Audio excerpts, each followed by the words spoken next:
Hey dudes, and welcome back to The Bants. As always, I am your host, The Bants. And it's the end of the week, so it's time for our third and final What's Happening in Fashion this week. So let's just get right into it. And first up, we have our headlines for the day. And for our first headline, and honestly, this is a pretty big one, it was just recently announced that after a little bit of research, it turns out that revenue sales and everything along those lines, as far as menswear goes, is going to be outdoing women's wear very, very soon. And in all honesty, this is just absolutely like crazy because even with as much revenue has been coming in, as much hype has been coming in, as much growth has been coming into menswear over these last 2 decades specifically, the fact that it is now projected to be outselling women's wear is just like mind blowing. Like, how far have we come? Like, I can't help but be happy about it personally. So, what does this mean in the long run then? Well, that on the other hand is a little bit harder to say. Like, does that mean that more people are going to put more effort into menswear? More designers are going to jump into menswear? Menswear is going to become more extravagant, more avant garde, more experimental with all these new designers coming in? No, it doesn't mean all of that, but I mean, the possibility is there, and the fact that we're now outselling women's wear, I mean, at least is a step in the right direction. And in our second headline for the day, brand Lacoste announced their Save Our Species initiative. And personally, I think it's a little bit of a cool idea. Known obviously for its iconic crocodile logo, what they decided to do with this initiative this time around is take endangered species and switch them out in the embroidery outside of what they would do normally with the crocodile. And obviously these are special editions. From what I've been seeing, they've been selling pretty well. And the fact that the proceeds are going to the International Union for the Conservation of Nature is obviously more than just the benefit here. And even though personally I wouldn't be caught dead wearing any of these polos because I'm not a huge fan of Lacoste, I do think it's a very cool idea, and I do hope other brands start to jump on this trend as well. This environmentalism, this activism trend, because God knows the fashion industry could use some help there. Alright, and let's move on to our art stories for the day. And in our first art story, as we talked about previously, Todd James just opened his newest exhibit, and Juxtapoz just sat down with him for an interview. So if you're interested in the interview or seeing some of his new paintings, I'd definitely check that out. Then Pow Wow Hawaii wrapped up last week, so if you're interested in seeing some more amazing murals that they always pump out, I would definitely check out some of the images here. And lastly, Juxtapoz also sat down for an interview with Ryan Bock. So if you're interested in learning more about him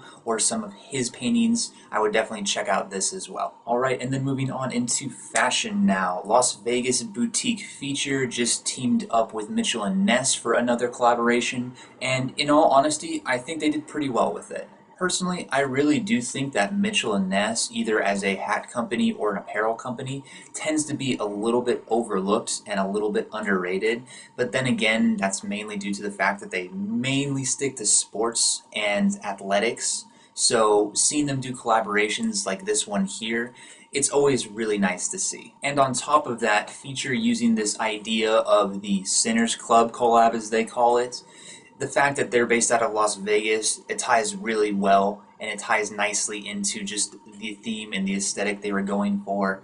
And in all honesty, the fact that this is not the first Sinners Club collaboration they've done, the fact that they're using this kind of to tie in a storyline over more than one season, I think it works out very well. And as far as the pieces go, do I feel like they complement each other well?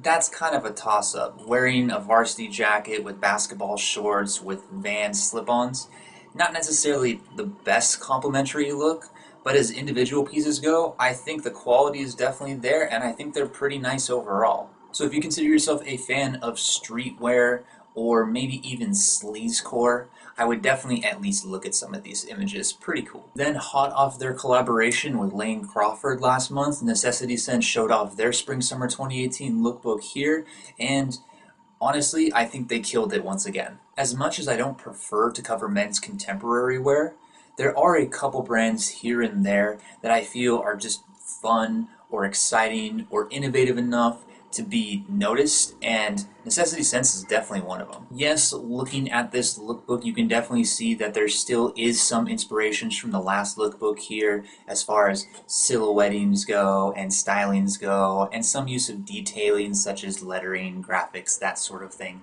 But even so, there are a couple new ideas, a couple fresh ideas, and the fact that they're still taking contemporary wear and still making it interesting and exciting, at the very least, I have to give them at least an applause for that. In all honesty, whether or not you're a fan of men's contemporary wear or not, if you are just a fan of interesting designs in general, especially on the men's side, I would at least take a look at this lookbook. Then Roaringwild showed off their Spring-Summer 2018 lookbook, and I thought it was pretty interesting overall. When it comes to Roaringwild, it's definitely a brand I've considered more of a pro than a con. As far as memory serves, most of their lookbooks have been pretty on point, pretty cool, pretty interesting, rather than more of just the same. And I really do feel the same way about this lookbook here. I do feel like there definitely is some inspirations in other brands that are kind of roaming around there. Like you can definitely feel A Cold Wall in here. You can definitely feel some Stone Island in here. You can even see a little bit of some of the more Asian streetwear brands in here. But obviously that makes sense because they're an Asian brand as well. But even so, even with those inspirations here, I definitely do think that they do a couple things a little bit different, a little bit more nice, a little bit more creative, and that still helps stand them out amongst the others. But even putting this lookbook aside for a second, I think really it's about damn fucking time that we're finally getting to see a couple more Chinese brands on the global market. Because in all honesty, there are some really, really interesting brands that are out now and have been out over the years, such as like Subcrew, Clot, Finger Crocs, recently Sankuans, and obviously Roaringwild. And they just show up for bits and pieces, and then they just disappear forever back into China. And to see finally someone else, Roaringwild here, like finally kind of burst out, I'm really happy, and I hope more Chinese brands do the same. Then designer Kiko Kostadinov showed off his Spring-Summer 2018 lookbook, and in all honesty, it was very underwhelming. For those of you unaware of who Kiko is, let me give you just a brief rundowns. Basically, he really burst out onto the scene back in 2015 when he did an absolutely incredible Stussy collaboration that went straight to DSM. And really kind of aside from that, he's really kind of fallen off the radar as a lot of these kind of newer, younger designers tend to do, unfortunately. Yes, he did have a really nice runway show just recently, I want to say about a month or two ago, and I did give him some really high regard in that as far as some interesting concepts, but looking at this collection, I don't see any of that here. Sure, there are a handful, and I really just mean a very little handful, of interesting design aesthetics here, but really aside from that, motifs are boring, colors are blah, everything else is really kind of generic, and I honestly can't believe that he even designed this. It just seems so lackluster and bland and just disappointing, really. But putting this collection aside for a second, I do have to say at least keep an eye out for Kiko. His Fall-Winter 2018 runway show, the one that was actually just a couple months back, was at the very least interesting, and if he can continue more along those lines than along the lines that we see here, then he'll definitely be a force to reckon with in the near future. And speaking of runway shows, another brand just hot off their New York Fashion Week runway show, C2H4, showed off some new images from their newest collection, and I honestly really liked these. C2H4 is always pretty good about putting out some nice, interesting, and very decent techwear pieces, and they definitely did so here. The pieces look very well designed, they're very interesting aesthetically, I do like a lot of the graphics, and some of the detailings are very interesting, very not commonly done, and for some reason the first thing that kind of comes back to mind here, looking at this collection, is the Daniel Asheram Kith collection from a couple months back. I would say if you're a fan of streetwear or techwear or the hybrid that some people do between the two nowadays, definitely give this a look. And lastly, Versace showed off their Fall-Winter 2018 lookbook, and it's crazy to say the least. So yeah, if you couldn't already tell by just looking at these pictures, one of the main parts of this collection is checkerboard. And even though there are other different designs and patterns and colors and things along those lines in this lookbook, we're only going to really talk about the checkerboard here. And I know what you might be thinking. You're probably like, everybody's been doing checkerboard. Everybody's been doing checkerboard for a long fucking time. And you're absolutely correct. I mean, God knows how long has it been since Fear of God decided to make checkerboard cool again in their lookbooks, you know, by wearing Vans slip-ons. Sorry, I'm really sorry for bringing up Fear of God. I won't do it again. But obviously, going back to the point at hand here, checkerboard's obviously been done and overdone and redone by so many companies. So why am I bringing it up here? Well, that's because Versace actually kind of evolved it and did something interesting with it and actually breathed life into something new in checkerboard, which is something I never thought I'd actually say. Just the way that they're using it in different silhouettes, in different sizes, in different graphics, in different colors, in different motifs and detailing.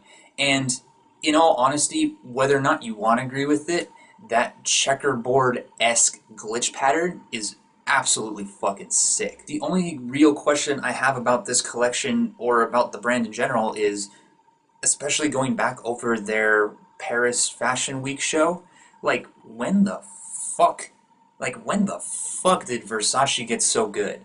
Like, what the fuck happened? But yeah, with that in mind, if you do consider yourself a fan of, well, obviously checkerboard, but also just the different ideas you can get out of using a well-known pattern and then revamping it, I would definitely give this a look. Alright, and lastly, let's move on to our articles for the day. And first up, Grail put out a very nice opinion list where they basically went in and, once again with their opinion, ranked Kim Jones's menswear collections from Louis Vuitton from best to worst. And in all honesty, even though I don't really agree with this list, mainly because one, I don't think the Supreme collaboration automatically gets number one, and two, nothing will ever beat Capital's collaboration in 2013. Hey, look, it's another one of those coincidences again. I still think you should give this list a look, especially if you're not as familiar with his menswear at Louis Vuitton as you should be, because in all honesty, whether or not they did the best or they did the worst season to season,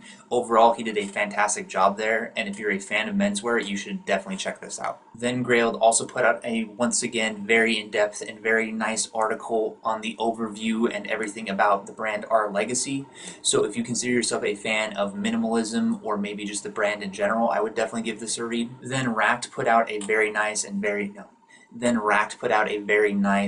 informative article based on all the ideas and concepts that are kind of going around with American manufacturing, specifically more in like the textiles and clothing sense in this article. And they talk to some people in the industry and they give some ideas and they just kind of give you a whole kind of grand look at things. So if you're interested in, once again, the socioeconomic side of fashion, especially more on the American-made side, this is definitely worth reading. And lastly, Grail put out a nice but unfortunately very short article on an introduction to Vault by Vans, you know, the special editions that Vans does. And personally, as I said in the last one they did, where they gave a list of some of their favorite Vault by Vans, if you're interested in learning more about the company, especially on the special edition side, I would definitely at least give this a read as well. Alright guys, and with that, we've reached the end of our third and final Whiff for the week. And as always, if you want to read all the articles I talked about or see some more images from the collections I showed, I've linked all the articles that I talked about today in the description down below. And also, because I know I've been kind of busy with the Whiffs recently, expect another video. I don't know exactly which video it's going to be yet, sometime this weekend, so keep an eye out for that. And as always guys, thank you for enjoying my videos and showing, and as always, thank you guys for showing your support by watching these videos. And as always, if you have any questions, comments, concerns, or just want to talk fashion in general, feel free to leave a comment down below. I'm always willing to talk fashion. And with that, guys, I hope you guys have a good weekend, and as always, until next time.